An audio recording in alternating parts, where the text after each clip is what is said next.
Okay, good morning. Good morning. Good morning. We are live and it is Tuesday morning, a few minutes past 10 on the 9th of September. I hope everyone is smashing today and I hope everyone is enjoying this lovely sunshine. Please give me a hashtag live if you're seeing this live and tell me whereabouts you are in the world and tell me what the weather is like.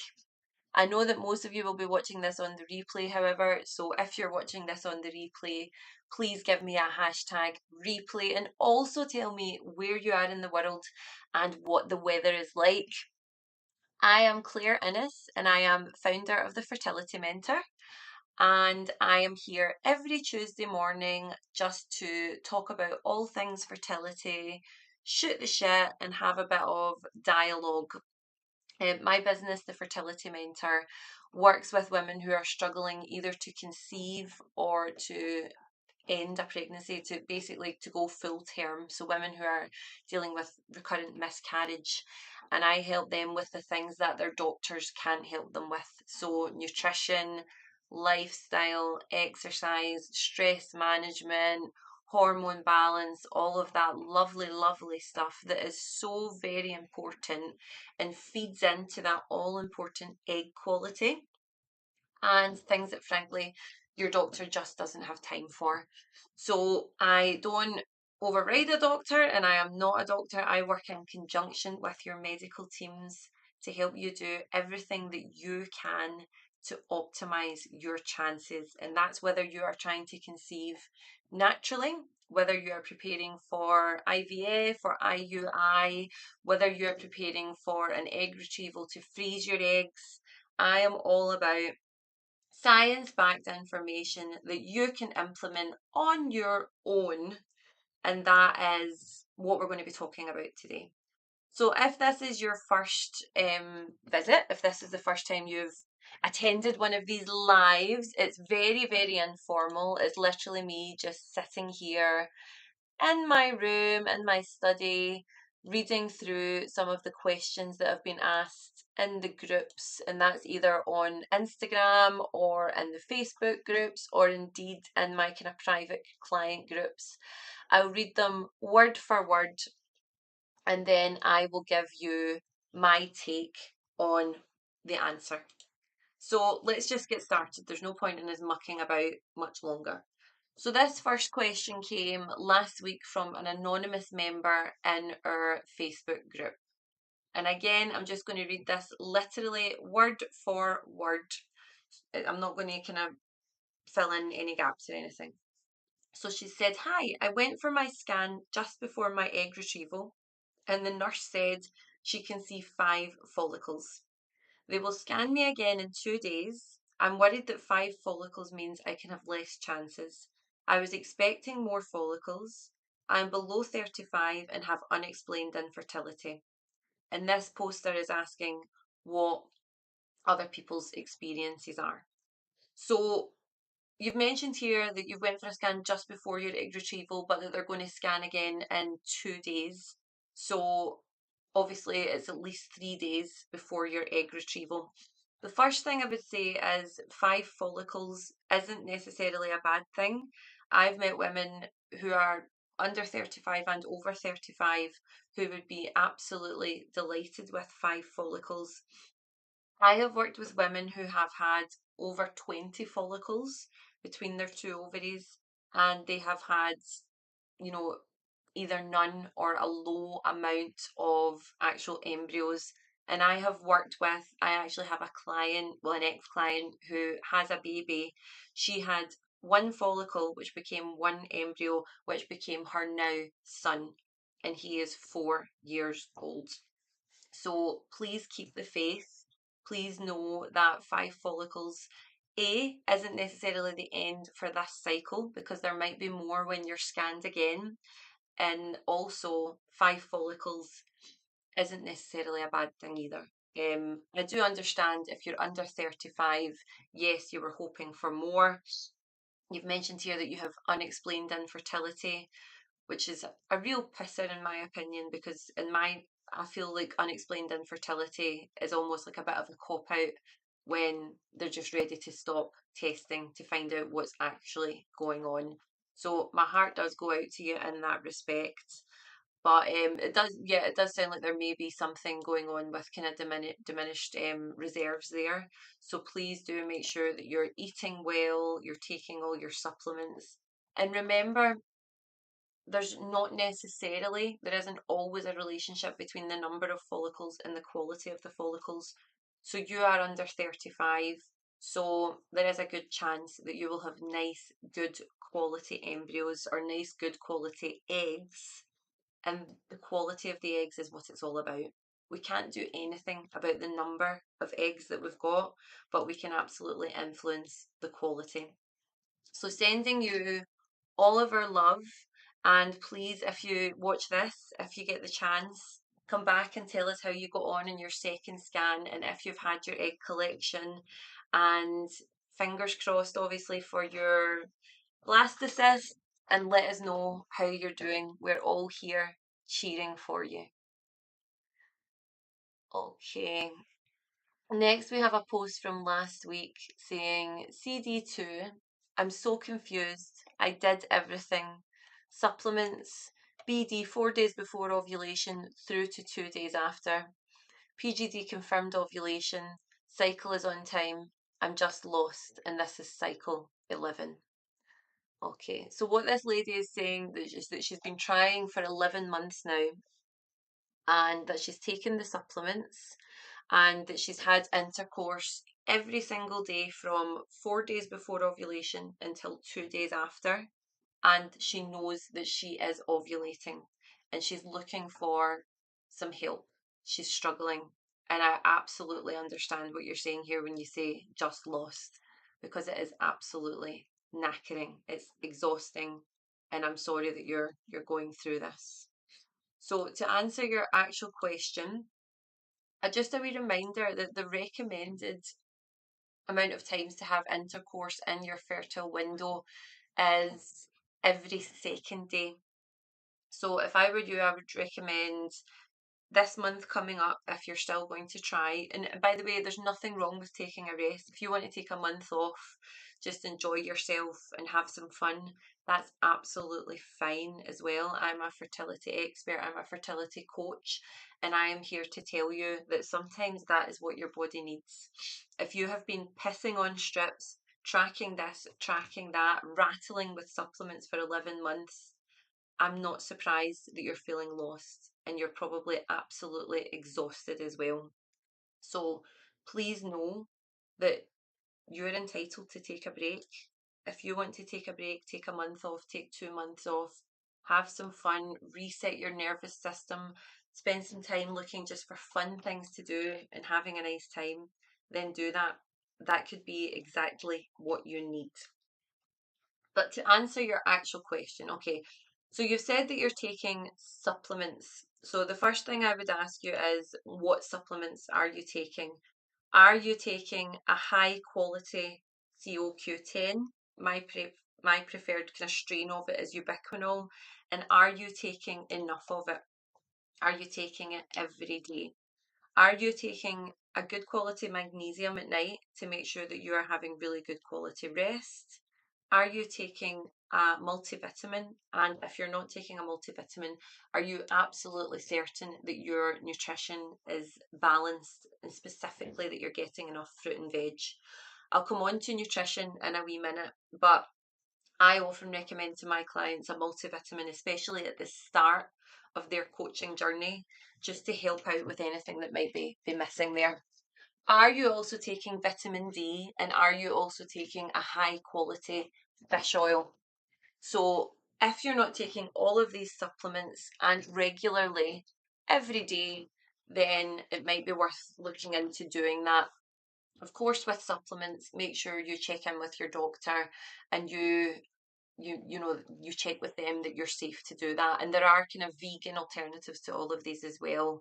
So please don't feel because you're vegan you can't go for, well, obviously you can't go for fish oil, but there are alternatives that are vegan safe. Okay, so step number one, when you're ready to try again, try having intercourse every second day. Make sure that you are taking your supplements every single day, the right ones at the right time. I prefer all of my clients to take magnesium at night. Why would we take magnesium in the morning when we want to be bright and energetic, when it's something that helps us to relax and recover? So take that at night, and that'll be really good for your sleep as well. Okay, excellent that you have confirmed that you're ovulating. You obviously know when you're ovulating as well. So that's another massive, massive big tick. Next, let's move on to, so I talk all the time about the kind of 4 pillars of fertility. So number one is understanding the importance of egg quality. There's nothing we can do about the quantity of eggs that you have remaining. We can't change time. As David Bowie said, time can't change me, but I can change time. We cannot do a single thing about the number of eggs that we've got, but we can influence the quality of the eggs that we've got. One of the ways that we do that, absolutely, is by taking our supplements. Another way that we do that is by eating a balanced, nutritious, egg quality diet. Now, when I'm talking about diet, I'm not talking about Weight Watchers or Slimming World or losing weight. For the purpose of answering this specific question, I'm assuming that you're at a nice, healthy BMI. And when I'm talking about diet, I'm talking about the nutrients that you are taking in, what you're eating, with what, and when, to make sure that you are getting enough of the good stuff and not overloading on the stuff that is not helping you. All right. So this kind of feeds in a little bit to our hormone balance as well. But in terms of eating for egg quality, we want to make sure, number one, that you're having 3 meals a day. Most of the women that I work with come to me and they say, I'm normally starting the day with coffee, 2 coffees, and I'm lucky if I manage to get a slice of toast in. That is not good enough, girls. Okay, I need you to eat breakfast. I need you to eat breakfast every day, and I need your breakfast to include all of the following things: a healthy, lean source of protein. So that might be egg whites, it might be a high quality protein powder, it might be a lean meat, it might be cottage cheese, it might be lovely protein dense Greek yogurt. I also need you to be having at least 2 portions of at least 80 grams each of either vegetables or berries. And I'll come on to why I say vegetables or berries and not just fruit and vegetables in a moment. But that might be green veg. If you prefer a smoothie in the morning, get some spinach in there, get some berries in there. If you like a hot breakfast, tomatoes, mushrooms, delicious, absolutely fantastic. If you're the type of person who the thought of having a meal in front of them at the start of the day kind of gives them the ick, and you also can't quite handle smoothies, then what about just a kind of grazing board to have in the morning with some lovely berries, maybe some watermelon, maybe some lean meats, some eggs, extra egg whites. We want that fibre in at the start of the day, okay? No excuses. The third thing I want you to be having with every single meal is healthy fats. Okay? Fats are absolutely essential for regulating our hormones, and they are absolutely essential also for egg quality. Okay, so the best type of fats are the ones that are liquid at room temperature, and these tend, it's not exclusively, but they tend to be plant-based fats or nuts or seeds or extra virgin olive oil or avocado. But for the non-vegans, fish oils is excellent as well. So if you like a smoked salmon in the morning, which I wish I did like, it always looks really elegant and fancy. Salmon, oily fish, absolutely fantastic. Egg yolks are fine, but I would prefer that your dietary fats come from lovely things like, as I say, the nuts, the seeds, the olive oils. These are the ones that our hormones love, okay? And then the final thing that you should be having with each meal, unless you have been told not to by a doctor, is some kind of starchy carb. So you do not need to eliminate starchy carbs from your life because you're trying to fall pregnant. Yes, it is an effective way to drop weight really quickly, but it's also quite an effective way to make yourself miserable, absolutely exhausted. The amount of women that I've worked with who come to me after being on keto for an amount of time and they're losing their hair, they've got terrible breath, they've got terrible flatulence. You do not need to give up starchy carbs, but my preference is that you have these as part of whole meals. So if we think about, and again, this is relevant to your hormones, even if you are not type 2 diabetic, we're just looking to keep those lovely hormones, those insulin levels nice and even. So if we think about starting the day with 2 slices of toast. All right. We start the day, and what happens with our blood sugar is actually really, really quite similar to the pattern that happens with our insulin. So we start the day here, and then we have this really, really fast rising, this quick release bread. Okay. And we get this big spike, and then it falls back down almost immediately. But imagine what happens if instead of having white bread, we have some nice sourdough, which is more protein dense. That's a kind of a slower rise and a slower fall. But what happens if we have that with a nice protein, a much slower rise that doesn't go quite as high, and a much, much slower fall? Same with the dietary fats. So what we're trying to do is build meals so that instead of living like this, and this is the kind of this is what's happening with our blood sugar, and this is also what's happening with our insulin levels when we exist on a far too carb dense diet, or when we're just having carbs. We want to replace these jumps and spikes with nice steady rises and steady falls. And before that hits the bottom, the next one starts, so that we are keeping ourselves just at a nice balanced level. We are never getting to the point that we feel panicky hungry, absolutely starving, because that's when kind of bad behaviors come in, like binging. I don't want you hungry at all. I want you planning your meals and thinking of food as the fuel that is going to help grow your eggs. Protein is responsible for the growth of every cell in the body. Food is not the enemy, food is our friend. Okay, so if we think about Finding Nemo, fish are friends, but instead we're going to say food is our friend. I don't want you having a difficult relationship with food. I want you enjoying your food. I want you treating it like the fuel that it is. Now, don't get me wrong, I do work with a lot of women who are looking to reduce their BMI whilst eating for egg quality, and that is absolutely possible as well. We do this by following a nutrition diet, a diet that's based on the Mediterranean diet, very similar to what I just described there, but we do this in a calorie deficit. And I have been known to be really quite specific and, get my kind of big red pen out. I help my clients make food plans with foods that they like, but we make tweaks so that they're still having the things that they like, but they're using recipes that are rich in the foods that they need and that are going to keep them full all day long. Okay, so as usual, I can and just did wax lyrical about nutrition, so bear with me 1 second.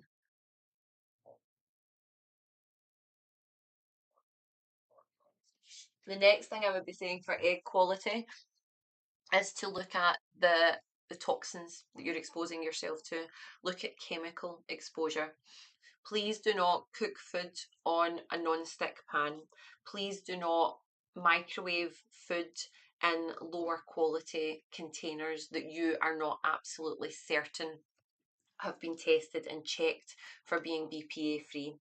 I ask all of my clients if they're microwaving food or if they're cooking food in a dish to make sure that it is ceramic or glass. Make sure that you are using safe products on your body. What goes into your body is most important, so the things that you're kind of cooking your food with, and then secondary is what goes on your body. So be careful of perfumed items, and that's in terms of your cosmetics and what you're washing yourself with. I'm sure a lot of you will have seen as well that during the last week, the EU has banned gel polishes, and I have historically been a fan of a good old gel polish, but gel polishes have been banned in the EU because they are not thought to be chemically safe. So have a really, really good look through your house, your kitchen, your makeup, and make sure that you are not using, especially kind of on repeat, make sure that you're using stuff that is safe for your skin, your hormones, your eggs, and your future baby. Okay? The next thing I like to talk about is hormones. So, this poster here has obviously been tracking her BBT. She knows when she's in, she knows when she's ovulating, she knows when she's on her luteal phase. But if anyone here isn't doing that, if anyone is watching that and isn't already tracking their menstrual cycle so that they can absolutely understand when they're ovulating, when their fertile window is, that should be priority number one for you. Okay, especially if you're trying naturally. If you're having IVF, less important, but if you are trying naturally, it is vitally important that you know that you're ovulating and when you're ovulating. And the cheapest and easiest way to do this is to buy a digital thermometer and start tracking your temperature at the same time every morning. Now, I can do a whole other live on that. If this is something that there's an interest in, please just let me know. But it is an accessible way of doing it. You don't need to spend hundreds of pounds and you don't need to pee in a stick every morning, which can be quite triggering and exhausting. Okay. The other hormones that I like to make sure my clients are managing, we've touched on insulin. I like my clients to manage their insulin levels by eating slower release carbohydrates with meals, with proteins, and with healthy dietary fats. I also like my clients to manage their stress levels, okay? So there's absolutely no getting away from it, and there's no point in trying to pretend that trying to conceive is not an absolute bomb of stress. Being infertile, not knowing what's wrong, especially when it's undiagnosed and we don't know what's wrong, so we don't know how to fix it. We feel that we're letting our body down. We're tracking, it feels like everything, and we just don't know how to fix it. It's absolutely heartbreaking. Of course it's stressful. And then if you add on to that a stressful job, trying to keep up with exercise. Maybe you feel like you're letting your partner down. Not that you should, but I know that this is super common in women who are dealing with infertility. They start to look inwards instead of outwards and they start to blame themselves. So much so that I've worked with women who get to the point that they can't even look in the mirror. It is horrible. It is such a shame for them.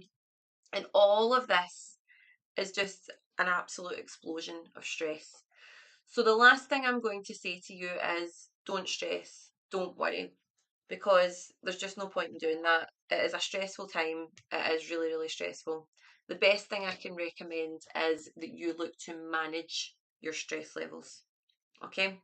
So by this, I mean having regular conversations with people that you trust and people that you love. Sometimes the conversations that go on in our heads, we can have them so often that it's almost like they become true because our brain doesn't correct our brain, if that makes sense. So if you think about a throwaway remark that you might make to yourself, like, of course that didn't happen, that's because you had that bottle of wine last week. You would be pregnant now and you let everybody down because you decided to have a bottle of wine. If that goes unchecked in our brain, then before you know it, that can just become reality. And then we can end up saying to ourselves, well, nothing's working anyway, so I'll just have two bottles of wine, or I'll just go out on the lash, or I'll just have a cigarette because nothing works anyway. What we need to be doing is having these conversations out loud with people that we trust because they're the ones that will say to us, no, hang on a wee second, that's not true at all. Okay, when we are highly stressed, our anxiety takes over and we can allow it to just talk the absolute, just utter smack about us. And that goes unchecked, and then our kind of self-value, our self-love drops, and then it's just this kind of cocktail of undesirable things that are happening. So in terms of managing our stress levels, Are you checking in with yourself every day? In the morning, are you making a plan and saying, okay, if I can do this, this, and this today, I'm going to go to bed feeling proud of myself? And at night, are you saying, did I do this, this, and this? Yes, I did. Well done, me. Or no, I didn't quite manage that, but it's because of that, and I know I'm going to do it tomorrow. Well done, me. I have a plan. Are you telling yourself every single day things that you are happy about, things that you are grateful for? Because believe me, I've worked with women who've been dealing with infertility for many, many years. This gets knackering, okay? And we can get to a point where it consumes us, and all we can think about is our menstrual cycle. We don't enjoy having intercourse anymore because it becomes just another one of those things that we associate with failure. It's absolutely heartbreaking. But what we need to do is manage that by checking in on a daily basis of the things that we are happy about. That might be there's food in the fridge. That might be I've got a warm bed tonight. It might be I live in a country that funds IVF. It might be I'm ovulating, and I know that a lot of people in this group aren't ovulating. So it doesn't need to be massive things, but it needs to be every day and a chance for us to check in with ourselves about what is going right so that we don't buy into this mentality of nothing works, there's no point in trying, because that can grow arms and legs and become very, very dangerous very, very quickly. Okay? So with my clients, I do a lot of mindset work. I have my clients doing daily mindset work, but I also make available to my clients a mental health specialist who helps them work on things like grief, resilience, emotions, and anxiety. Very, very real feelings that can creep up on us in our fertility journey. So yeah, that's some answers for you. If you haven't already, I would absolutely recommend reading the book It Starts with the Egg by Rebecca Fett. It is absolutely fantastic. And if you haven't already, I would also recommend doing my free course that has got lots of information about supplements, about lifestyle, and particularly nutrition. It is absolutely completely free, and there's no obligations, there's no credit card or anything like that. It's just take the information and do with it as you will. Okay, again, let me just take a quick drink. Let me know, please, ladies, if you are still here. Let me know if you have any questions, if you agree, if you disagree with any of the things I'm saying, or even just say hi and let me know if you can still hear me. Okay, next question here. Hi, can laparoscopy check fallopian tubes, or is HSG needed, and can anyone share their experience? Okay, so this is clearly a lady who is looking to understand if there is some kind of blockage in her fallopian tubes, and she has been offered a laparoscopy, but she's wondering if she actually also needs an HSG. So just really, really quick rundown of kind of what each procedure is. So an HSG is where a dye is injected into the cervix and then into the uterus and the fallopian tubes. And then what they do is they use X-ray to visualize how the dye flows. The HSG is much less invasive because it's not actually nothing is inserted, if that makes sense. Well, obviously there's an injection, but it is much less invasive, and it is normally very, very effective for showing whether there's any blockages in your fallopian tubes. On the other side, we have a laparoscopy, and that's where a surgeon is going to make a small incision, and that inserts, and then they're going to insert very, very thin instrument with a camera and a light, and they are going to literally look, they're going to see with the camera and the light what is going on.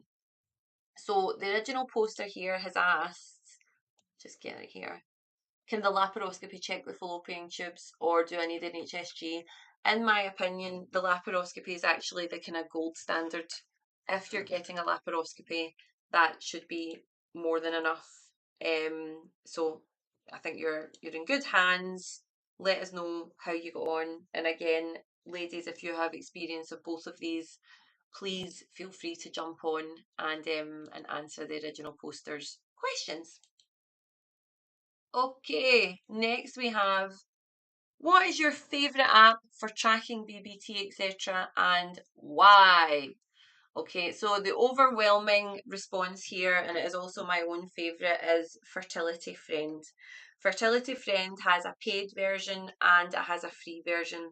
The free version will tell you absolutely everything that you need to know, and it also lets you put symptoms in there as well. Fertility Friend is a very, very good app, and I have a lot of colleagues and clients who use it and really, really enjoy it.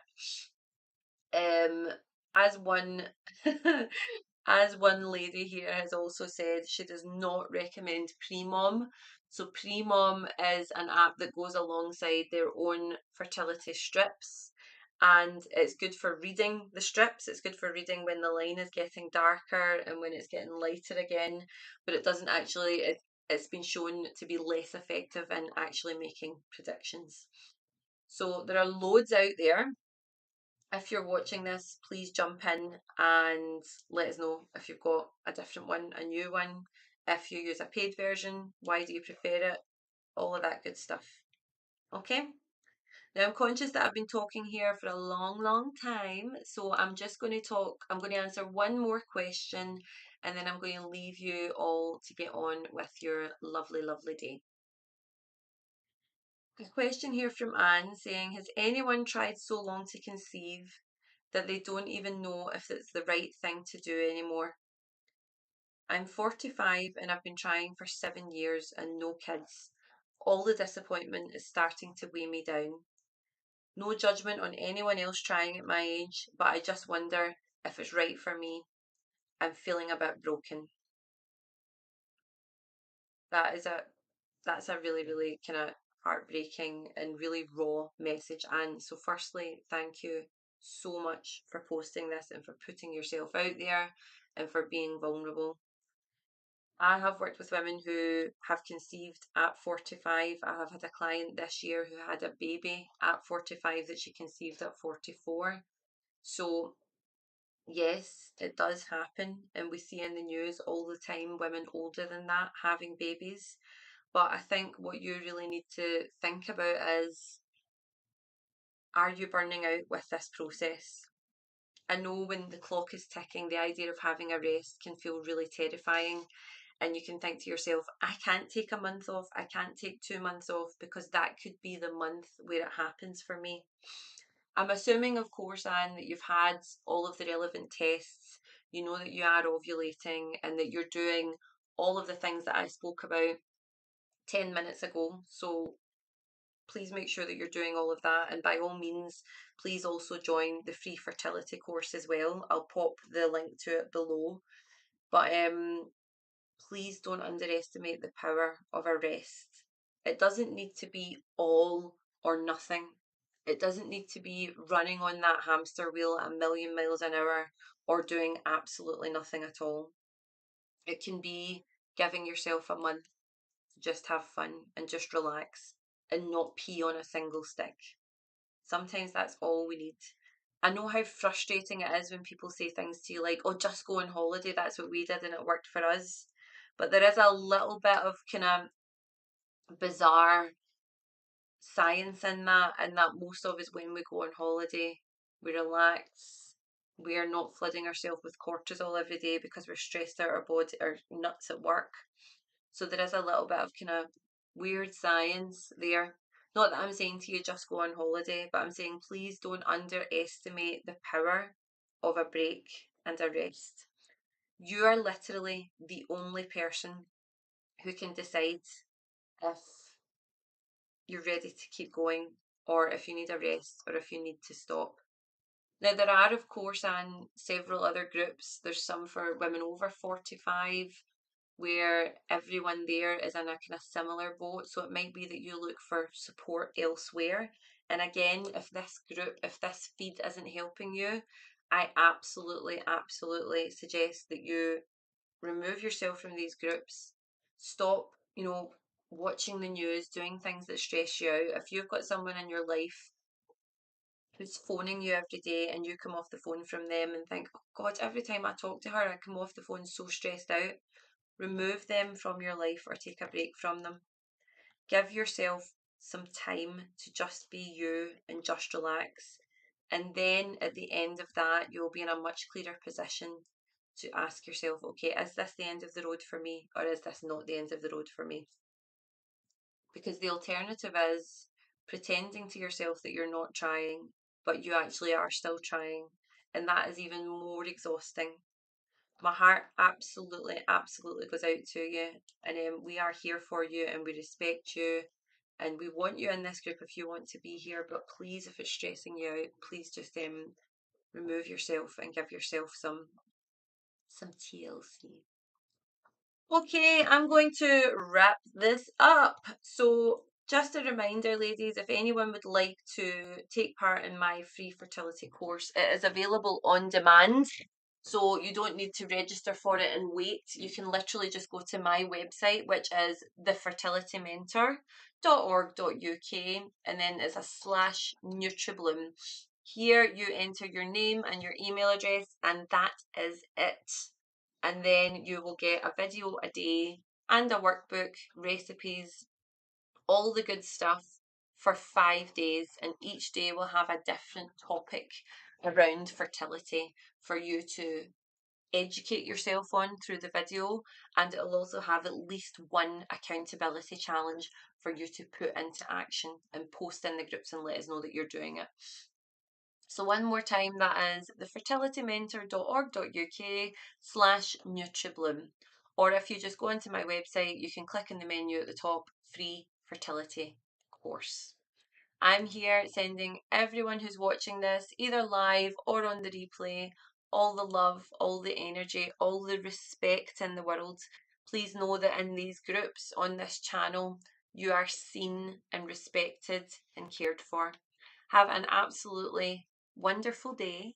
I will catch you later on. Bye.